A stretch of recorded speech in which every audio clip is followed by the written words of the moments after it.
जल और जल ही जीवन।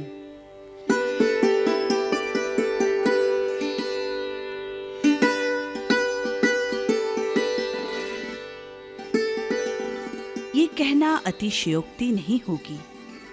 मनुष्य जीवन का आधार ही जल पर टिका हुआ है।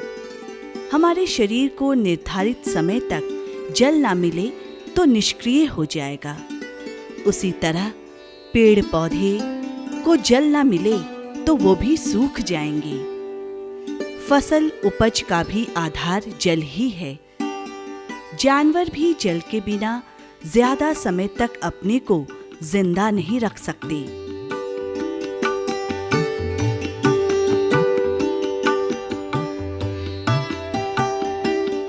यानी कि हम देखते हैं कि जल मनुष्य जीवन के लिए सबसे महत्वपूर्ण है।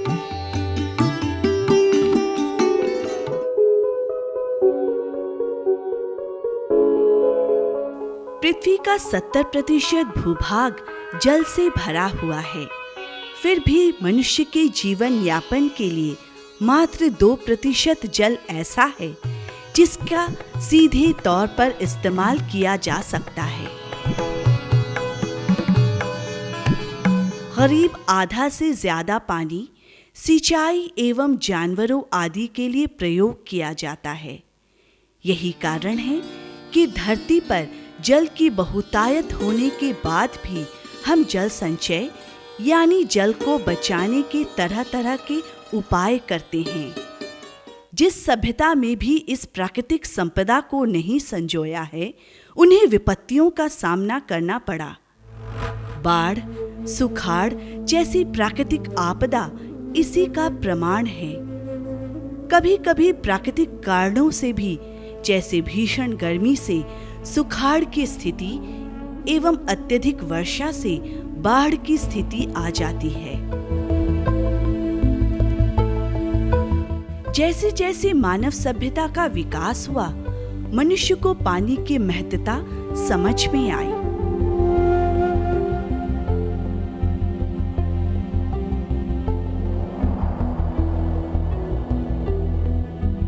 तब हम देखते हैं कि तरह तरह की संचय प्रक्रिया भी विकसित हुई।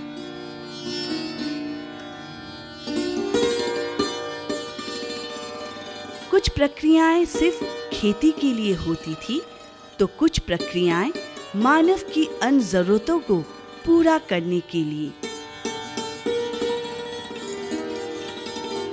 इसी परिप्रेक्ष्य में हम जल छाजन या वाटरशेड मैनेजमेंट की बात करेंगे।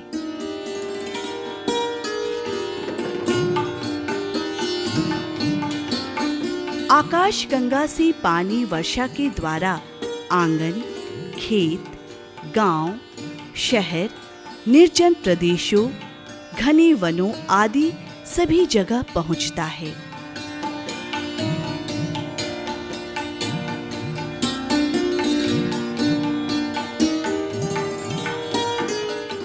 उसकी मात्रा क्षेत्र विशेष के अनुरूप कहीं कम या ज्यादा हो सकती है।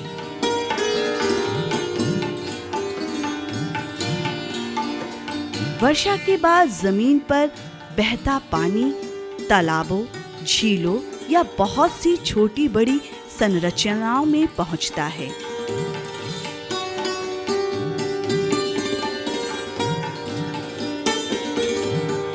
यहाँ से वो सतही पानी धीरे धीरे नीचे के सतहों में भूजल की तरह सुरक्षित हो जाता है।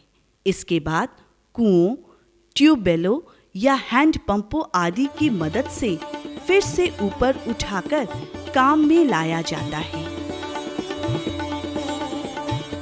किसी क्षेत्र में विद्यमान मृदा एवं चट्टानों की रचना के अनुरूप विभिन्न संरचना का निर्माण कर वर्षा जल के बहाव को एक निश्चित दिशा देकर जल को एकत्र करना एवं जल रिसाव द्वारा भूजल भंडार की वृद्धि व्यवस्था करना, अर्थात वर्षा जल को एकत्रित कर उसका समुचित उपयोग जल छाजन के मूल में है।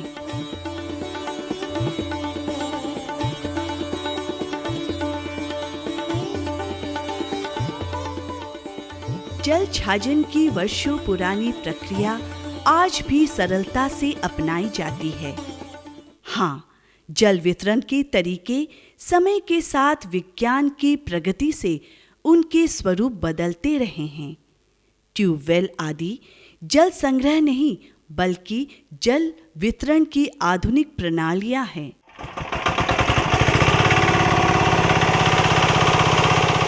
जल छाजन के लिए मेढ़बंदी, कंटूर टेंच, सीढ़ीदार खेत का निर्माण, वनस्पति अवरोध, चेक डैम आदि प्रमुख विधियां हैं। जल छाजन एक भूजलीय इकाई है। यहाँ विभिन्न स्रोतों से एकत्रित जल एक साझा बिंदु से प्रभावित होता है।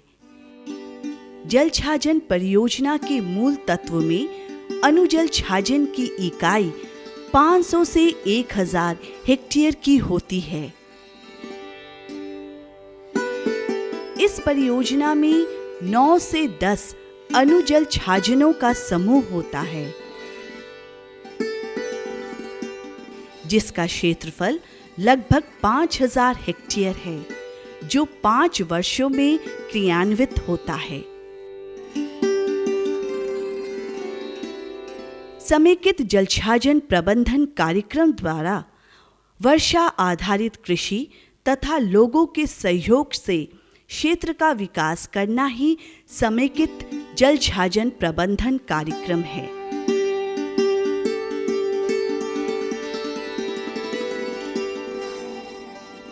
सुखाड़ो उन्मुख क्षेत्र विकास कार्यक्रम के समायोजन से मरुस्थल विकास कार्यक्रम, समेकित वनजन विकास कार्यक्रम के समायोजन से जो कार्यक्रम भूमि संसाधन विकास विभाग के सहयोग से चलाया जा रहा है, जिसका नया नाम समेकित जलछाजन प्रबंधन कार्यक्रम है।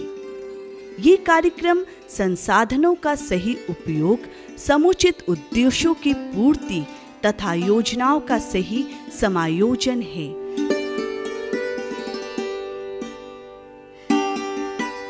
जलछाजन प्रबंधन कार्यक्रम के उद्देश्य जल, जंगल, जानवर, जन तथा जमीन का उचित संरक्षण एवं विकास करना तथा परिस्थिति के अनुसार सही संतुलन स्थापित करना एवं मिट्टी के कटाव को रोकने के साथ प्राकृतिक तथा वनस्पतियों को पुनर्जीवित करना है।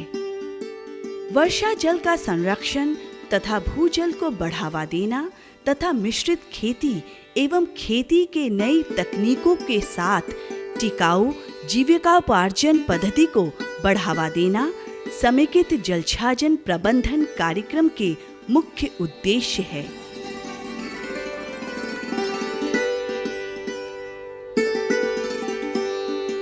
समेकित जलछाजन प्रबंधन कार्यक्रम के मुख्य तत्व में बिहार सरकार कृषि विभाग आत्मा की योजनाओं द्वारा जीविकोपार्जन पद्धति को इस तरह समायोजित करना कि पशुधन का प्रबंधन मुख्य गतिविधि हो।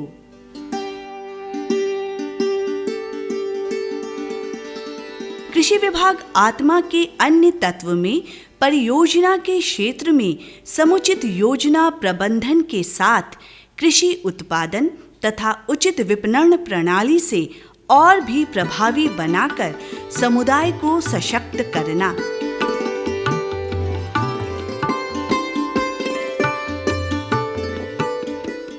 राष्ट्र, राज्य, जिला एवं ग्राम स्तर पर तकनीकी विशेषज्ञों से लैस समर्पित संस्थागत ढांचे का गठन करना, ग्रामीणों को क्षमता विकास तथा प्रशिक्षण प्रदान करना, जिससे उनमें नेतृत्व की भावना आ सके।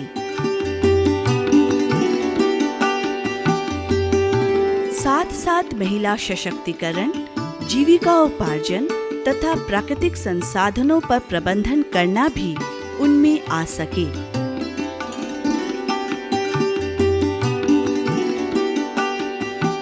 जल छाजन कार्यक्रम के अंतर्गत की जाने वाली मुख्य गतिविधियों में मिट्टी तथा जल संरक्षण के लिए विभिन्न संरचनाओं का निर्माण किया जाता है।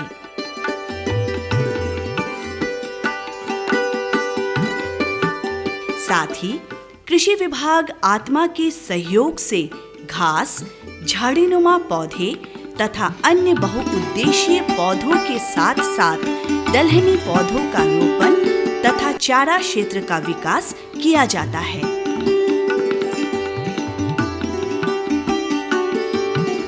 कृषि वानिकी एवं बागवानी के संवर्धन की जानकारी ग्रामीणों तक पहुंचाना,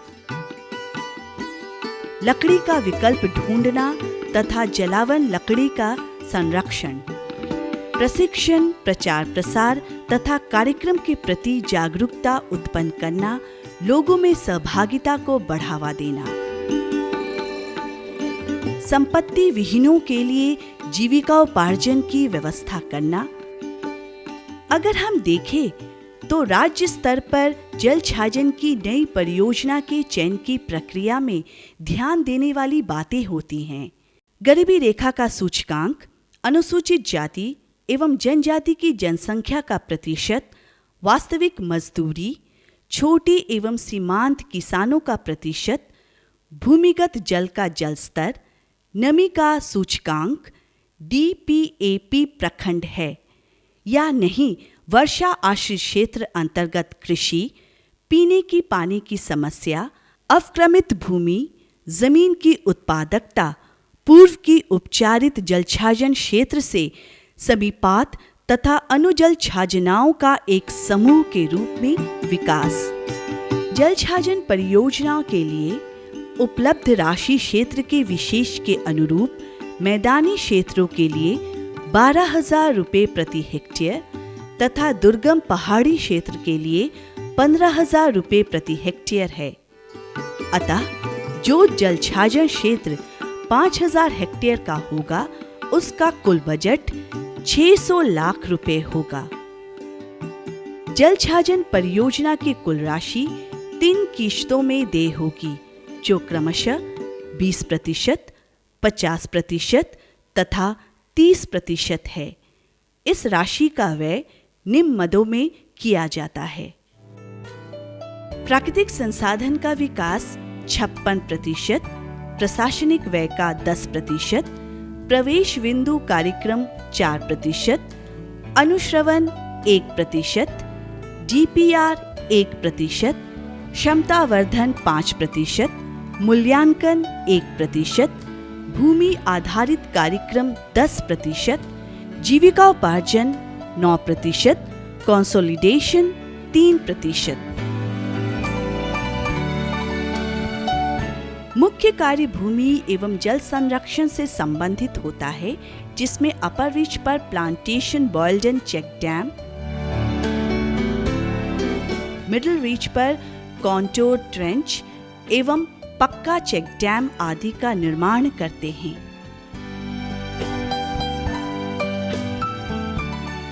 लोअर रीच पर जल संग्रहण हेतु तालाब, वाटर हार्वेस्टिंग टैंक आदि का निर्माण करते हैं। जल छाजन बैंक खाता राष्ट्रीयकृत बैंक में होना जरूरी है, जिसे संयुक्त रूप से खोला जाएगा।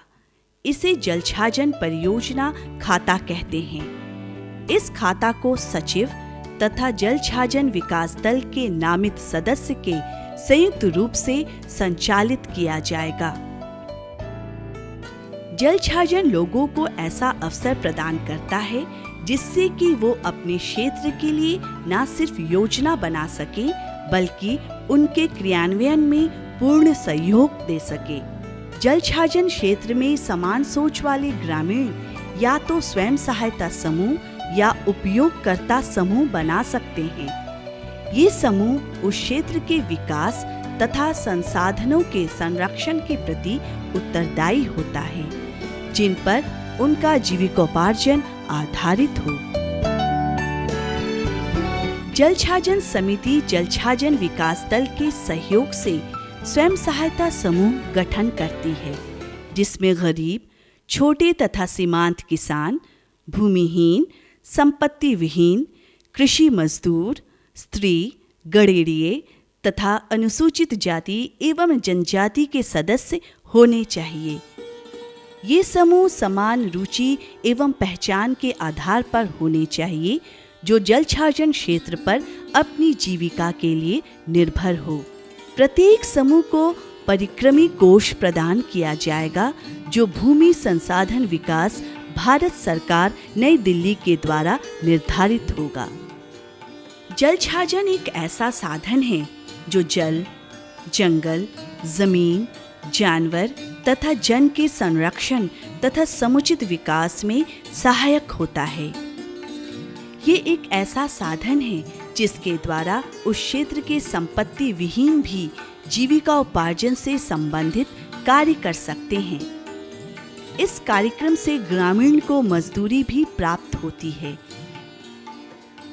समेकित जलछाजन प्रबंधन कार्यक्रम में ग्राम पंचायत की अहम भूमिका होती है।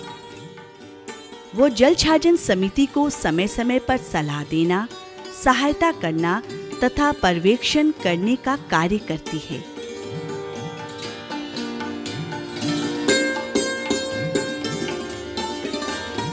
एक साधारण व्यक्ति भी जल छाजन से लाभान्वित होता है, जैसे सार्वजनिक संपदा का निर्माण अथवा उनका जीर्णोद्धार, जैसे तालाब, कूप, बंजर भूमि का विकास। वृक्षारोपण से समाज के साथ व्यक्ति लाभ प्राप्त करता है।